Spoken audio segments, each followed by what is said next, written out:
காலையில் விக்ரம், சுபிக்ஷா அண்ட் அரோரா 3 பேர் உட்காந்து லைவில் பேசிகிட்டு இருக்காங்க கார்டன் ஏரியாவில் உட்காந்து.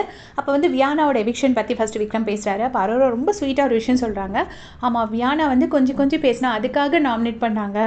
பேசினா என்ன, அதனால அந்த பொண்ணுக்கு கூட 2 மூவி சான்ஸ் கிடச்சிட்டு போகும், நல்லது தானே அப்படின்னு சொல்லி சொன்னாங்க. நிஜமாக வந்து ஒரு ஐ ஓப்பனர் மாதிரி இருந்துச்சு அவங்க சொன்னது. உண்மையிலேயே அது கரெக்ட் தான். அவங்க கொஞ்சம் பேசினா அவங்களுக்கு கூட 2 மூவி சான்ஸ் கிடைக்கும். ஸோ அவங்களுக்கு அது நல்லது தான் அப்படின்னு சொல்லிட்டு அரோரா சொல்கிறாங்க. அதுக்கப்புறமா விக்ரம் வந்து அதே திருப்பி சொல்கிறாரு, இன்றைக்கி பேசி தான் ஆகணும் திவ்யா, அந்த இடத்துல நான் விட மாட்டேன், கண்டிப்பாக அதை அட்ரஸ் பண்ணியே தீர்வேன், என்ன ஆனாலும் விட மாட்டேன், அதுக்கு அவங்க பதில் சொல்லியே ஆகணும், அதை திருப்பி அவங்க பதில் சொன்னால் அது பரவாயில்ல, நான் அதை ஏற்றுக்கிறேன், ஆனால் அவங்க நான் பேசுகிறத கேட்டே ஆகணும் அப்படின்னு சொல்லிட்டு திரும்பவும் சுபிக்ஷா கிட்ட சொல்லிட்டு இருக்காங்க.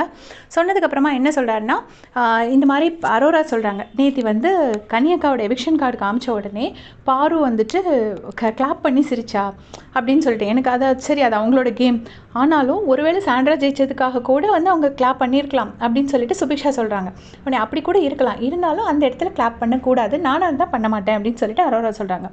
அப்புறம் அந்த இடத்துல வந்துட்டு விக்ரமை பார்த்துட்டு சொல்கிறாங்க, நீங்கள் அதே மாதிரி தான், சார் இந்த சண்டை போடுறவங்களாம் இங்கே இருக்காங்க, கனி போய் எவிக்ட் ஆகிட்டாங்களே அப்படின்னு சொல்லிட்டு நீங்கள் சொன்னீங்க.